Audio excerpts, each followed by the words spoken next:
नमस्कार बंधुरा केमन आছেন आशा करी भालो आছেন आमिও भालो आছি। तो आमी आजके आपनादेर जन्य एक नतून धरनेर रेसिपि निये एसेछि।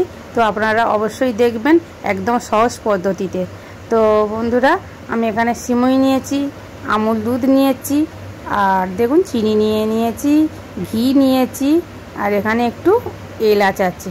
तो এইগুলোই আমার আজকের উপকরণ। এই দিয়ে আমি আজকে সিমুইটা বানাবো। তো সিমুইটা তো সবাই বানিয়ে মানে খেয়েছেন। তো এইভাবে সহজ পদ্ধতিতে আর খুব টেস্টি হয়, এইভাবে আপনারা বানিয়ে খাবেন, অবশ্যই ভালো লাগবে। তো দেখুন আমি প্রথমে কড়াই গরম হয়ে গেছে, কড়াইতে একটু ঘি দিয়ে দিয়েছি, তারপরে সিমুইটা দিয়ে একটু ভালো করে নাড়াচাড়া করে নেব। তো হালকা হালকা ব্রাউন কালার আসবে তখন আমি নামিয়ে নেব। ততক্ষণ আমি নাড়াচাড়া করতে থাকি, আপনারা প্লিজ ভিডিওটা দেখতে থাকুন।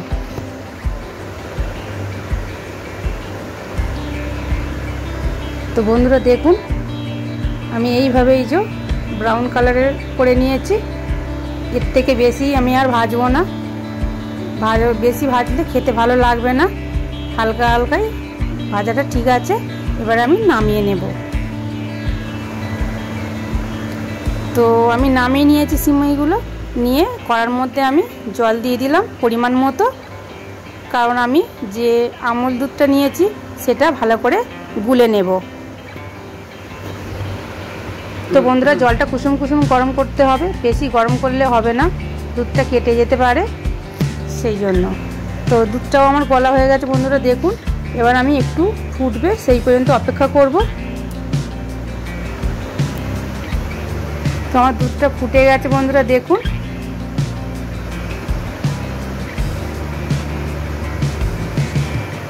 দেখুন বন্ধুরা কত সুন্দর দুধটা ফুটে গেছে। এবার আমি সিমুইগুলো দিয়ে দেব।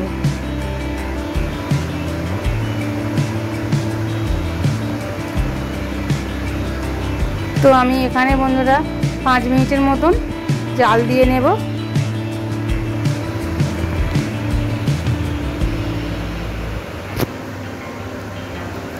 তো বন্ধুরা মিষ্টি যেহেতু একটু সামান্য লবণ দিতে হবে, দিলে এর স্বাদটা আরও ভালো মানে বাড়বে, খেতে ভালো লাগবে, টেস্টি হবে, সেই জন্য সামান্য পরিমাণ লবণ দিয়ে দিলাম। যে কোনো মিষ্টি জিনিসে বন্ধুরা একটু লবণ দিলে খেতে দুর্দান্ত হয়। তো দেখুন বন্ধুরা আমার প্রায় হয়ে এসেছে। এবার আমি এর মধ্যে কিছু চিনি দিয়ে দেব। তো আপনারা যেমন মিষ্টি খাবেন সেই পরিমাণ মতো মিষ্টিটা দেবেন।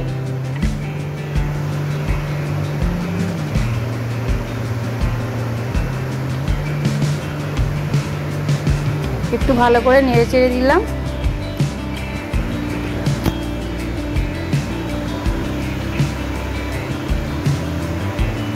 আর 2-3 মিনিট বন্ধুরা ভালো করে একটু ফুটিয়ে নেব, নিলে আমার সিমুইটা একদম রেডি হয়ে যাবে।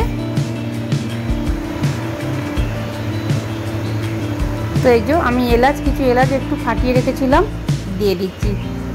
এলাচের একটা দারুণ গন্ধ আছে, দিয়ে দিলাম। একটু এই যে নাড়াচাড়া করে নিচ্ছি। তো আমার বন্ধুরা সিমুইটা পুরো কমপ্লিট হয়ে গেছে। একটু সামান্য ঘি দিয়ে দিলাম, যেহেতু ঘি দিয়ে আমি সিমুইটা প্রথমে ভেজে নিয়েছিলাম, সেই জন্য অল্প পরিমাণে একটু ঘি দিলাম।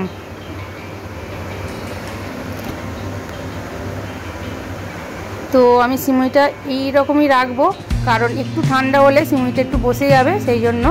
তো দেখুন বন্ধুরা সিমুইটা আমার পুরো তৈরি হয়ে গেছে।